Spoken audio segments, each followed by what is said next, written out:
तो फाइनली दोस्तों आप लोग के बीच पावर स्टार पवन सिंह जी का वीडियो रिलीज हो चुका है, जो मैं आप लोग को कल कुछ अपडेट दिया था सड़िया गाने के बारे में। उसी गाने को आज फ्रेंड्स आदि शक्ति फिल्म चैनल की ओर से अपलोड कर दिया गया। जो फ्रेंड्स उस गाने को रिलीज होते ही मार्केट पर पूरा एकदम तहलका मचा कर रख दिया पावर स्टार पवन सिंह जी ने। और आज मैं आप सभी को इसी गाने के बारे में कुछ इन्फॉर्मेशन देने वाला हूँ कि फ्रेंड्स इस गाने में अब तक का टोटल व्यूज एंड लाइक कितने जा चुके हैं एंड फ्रेंड्स इस गाने में इंस्टाग्राम पर कितने रील्स बन चुके। तो चलिए आज के वीडियो को स्टार्ट करते, लेट्स गो। तो फ्रेंड्स अभी आप लोग लाइव प्रूफ अभी आप लोग स्क्रीन के सामने देख सकते हैं कि फ्रेंड्स इस गाने में अब तक का 7 लाख से भी ज्यादा इस गाने में अब तक का व्यूज जा चुके हैं। और फ्रेंड्स मैं आप सभी को बता दे रहा हूं कि फ्रेंड्स इस वीडियो को मैं शूट कर रहा हूं 2 PM के अप्रोक्स। इस वीडियो को मैं अभी अपना शूट कर रहा फ्रेंड्स। जो इस गाने में अब तक का 95,000 से भी ज्यादा लाइक क्रॉस हो चुके हैं। वहीं कमेंट की बात करें तो कमेंट फ्रेंड्स इस गाने में अब तक का 17,000 से भी ज्यादा इस गाने में अब तक का कमेंट जा चुके हैं। और आप लोग व्यूज तो आप लोग सुन चुके होंगे। फ्रेंड्स मैं आप सभी को एक बहुत ही अच्छा एक इंपॉर्टेंट बात बता दे रही कि फ्रेंड्स इस गाने को लेकर एक इवेंट भी रखा गया है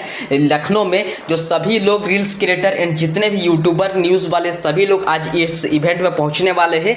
जो फ्रेंड्स इस गाने को लेकर बहुत ज्यादा एकदम जबरदस्त तरीके से प्रमोशन करने वाले पावर स्टार पवन सिंह जी। मैं आप सभी को बता दे रहे कि फ्रेंड्स इस गाने में मार्केट पर निकलते ही एकदम गजब का तरीका से वायरल हो रहा है ये गाना। फ्रेंड्स अगर आप लोग भी इस वीडियो सॉन्ग को अगर आप लोग नहीं सुने हैं तो जल्दी जल्दी आप लोग सपोर्ट करें, आशीर्वाद दीजिए, प्यार दीजिए, ताकि फ्रेंड्स जल्दी इस गाने में 1 मिलियन व्यूज कंप्लीट हो सके। तो मिलते किसी नेक्स्ट वीडियो के, तब तक के लिए लव यू फ्रेंड्स।